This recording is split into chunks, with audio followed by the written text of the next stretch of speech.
gets to tell him what to do, Stanley leapt from the platform and plunged to his death. Good job, Stanley. Everyone thinks you are very powerful.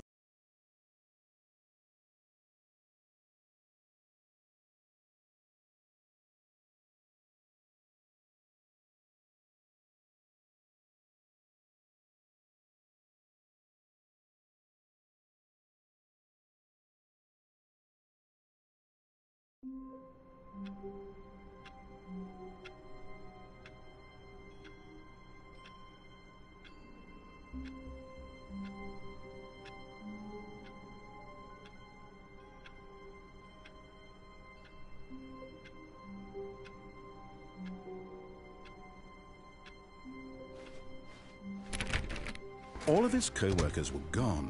What could it mean? Stanley decided to go to the meeting room. Perhaps he had simply missed a memo.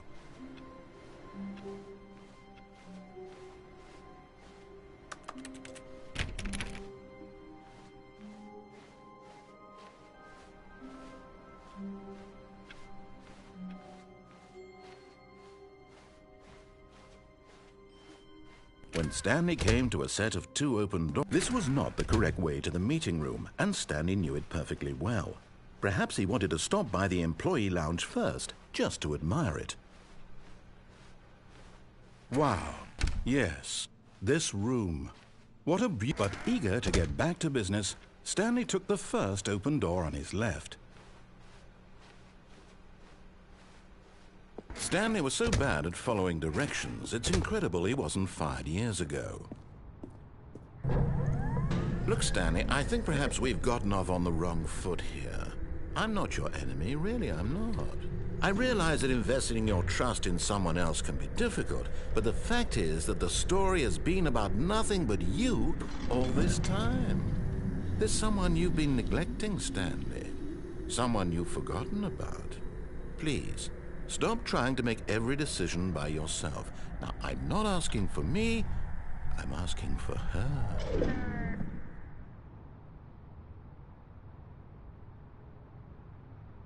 This is it, Stanley. Your chance to redeem yourself, to put your work aside, to let her back into your life. She's been waiting.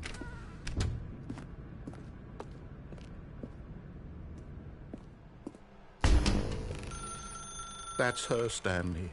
You need to be the one to do this, to reach out to her. If you can truly place your faith in another, then pick up the phone.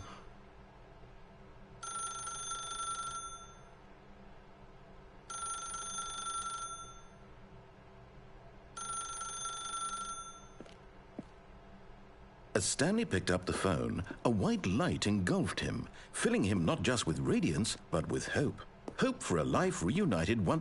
Wait. Oh, goodness. Stanley, did you just unplug the phone? No, that wasn't supposed to be a choice. How did you do that? You actually chose incorrectly? I didn't even know that was possible. Let me double-check. No, it's definitely here, clear as day. Stanley picks up the phone. He's taken to his apartment where he finds his wife, and the two pledge themselves to one another. Music comes in, fade to white, roll credits. Not picking up the phone is actually somehow an incorrect course of action. How is that even possible? None of these decisions were supposed to mean anything.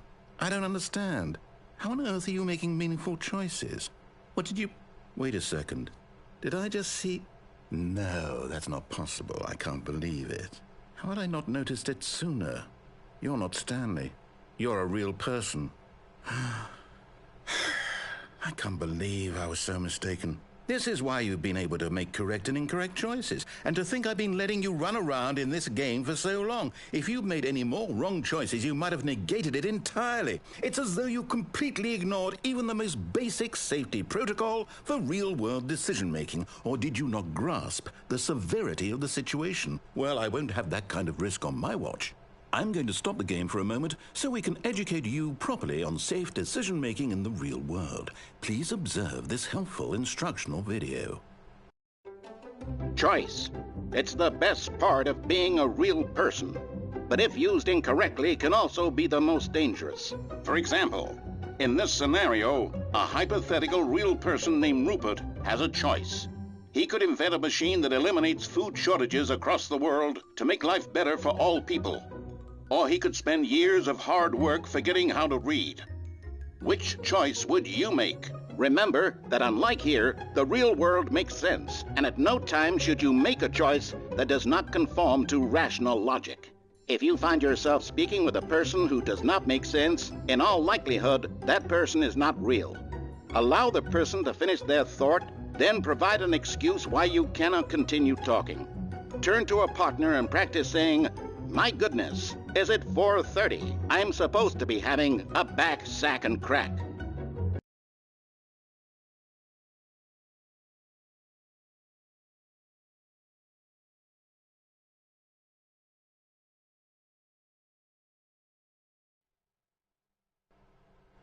Excellent. Making choices on a regular basis is the best part to a healthy decision-making process. Most medical professionals recommend making at least 8 choices per day. Do you make more than 8? Less? And finally, if you begin to wonder if your choices are actually meaningful and whether you'll ever make a significant contribution to the world, just remember that in the vast infiniteness of space, your thoughts and problems are materially insignificant, and the feeling should subside. At this time, your instructor will guide you in an exercise to test and reinforce the material covered in this video. Welcome back. You may have noticed that this room has begun to deteriorate as a result of narrative contradiction. But not to worry. Now that you're properly informed on good decision-making, we're going to revisit a choice you made just a few minutes ago and see what the correct thing to do would have been. This way, please.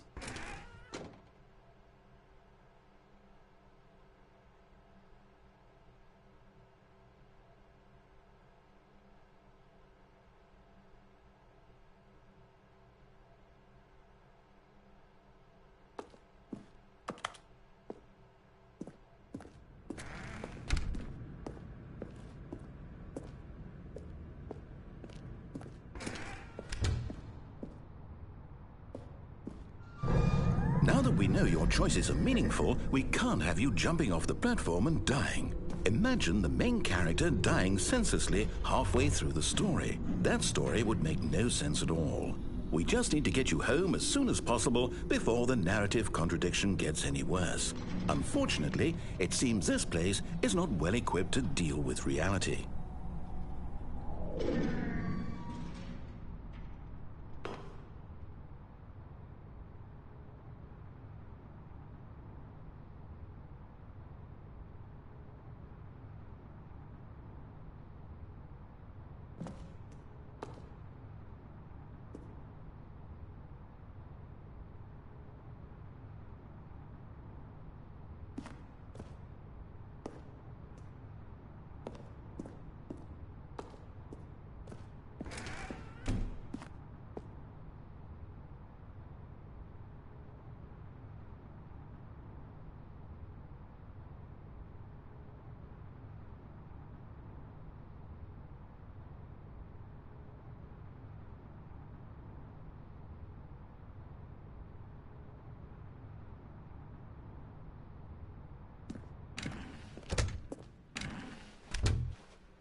Almost there. You'll take the door on the left, back to the correct ending, the story will have resolution once again, and you'll be home free in the real world. Now remember, all you need to do is behave exactly as Stanley would. That means choosing responsibly and always putting the story first. I'm quite sure you'll be up to the task. Just follow my lead and you'll be fine. All right. When Stanley came to a set of 2 open doors, he entered the door on his left. No! Why did you do that? Quickly, hurry back in the other direction. Perhaps we're not too late.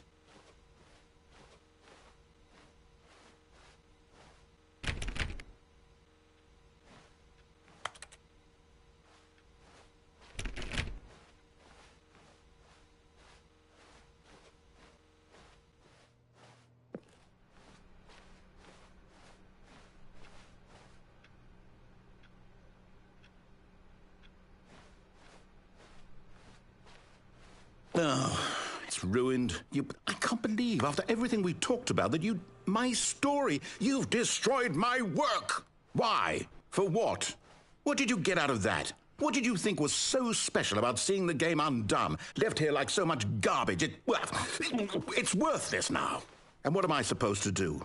Even if there were a way to continue, would it be worth it? To know that my story is now incorrect? How can I go back to that? I can't erase that knowledge. I'll have to live with it forever, reliving its impossibility forever. I couldn't live that way. Is it better to shut the game down entirely? To willingly destroy all of my work? I don't know. What's the answer? What do I do? What do I do? What do I... No, I have to. I have to shut the game down. I have to. I have to.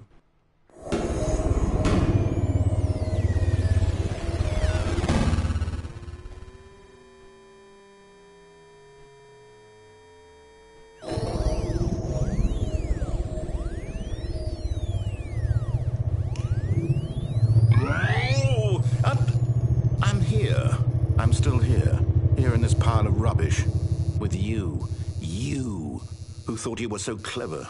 Now look where we are. My entire game is destroyed. It was the only thing in the world that was mine, and you've run it into the ground. What, did you think that would be funny? You just had to see? Didn't I impress upon you how important it was to be like Stanley?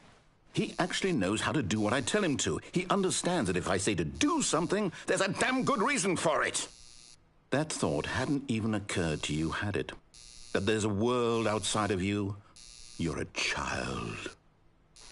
Oh, my story.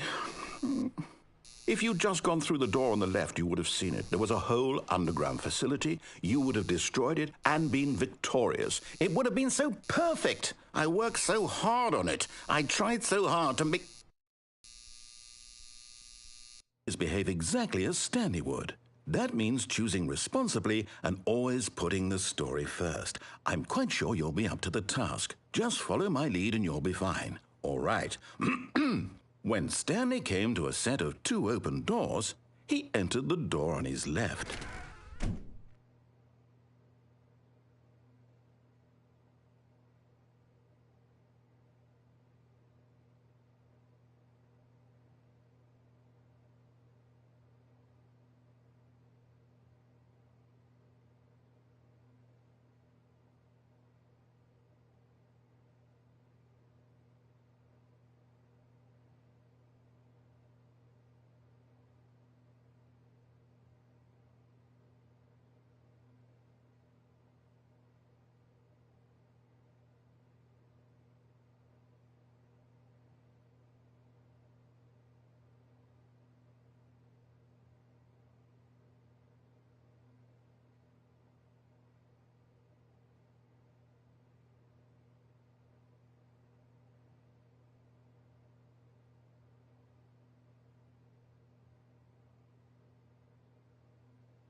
was not a single person here either. Feeling a wave of disbelief, Stanley decided to go up to his boss's office, hoping he might find an answer there.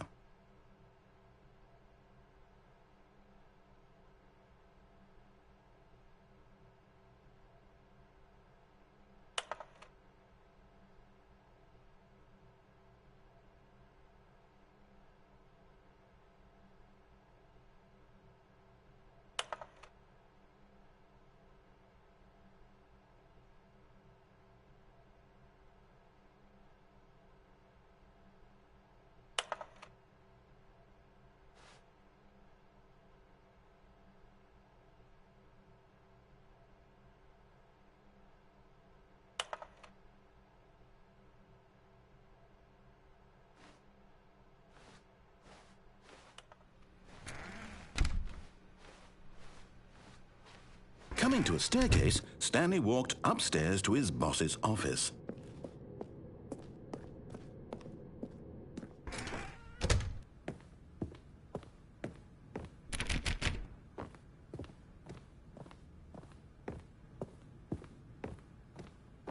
Stepping inside his manager's office, Stanley was once again stunned to discover not an indication of any human life.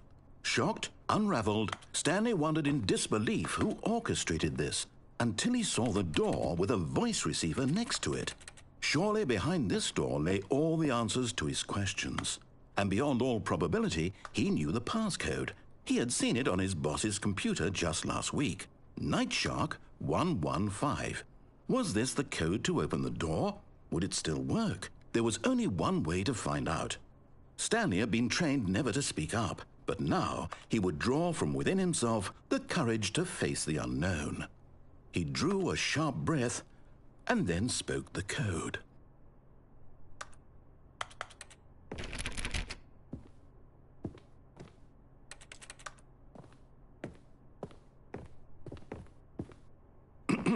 Stanley spoke the code. Night Shark 115. He spoke it into the receiver, right there on the wall.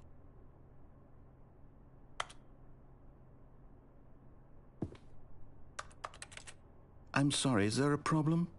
You didn't mishear me, did you? Please speak the code into the receiver. Otherwise, we can't get on with the story. This is a crucial step.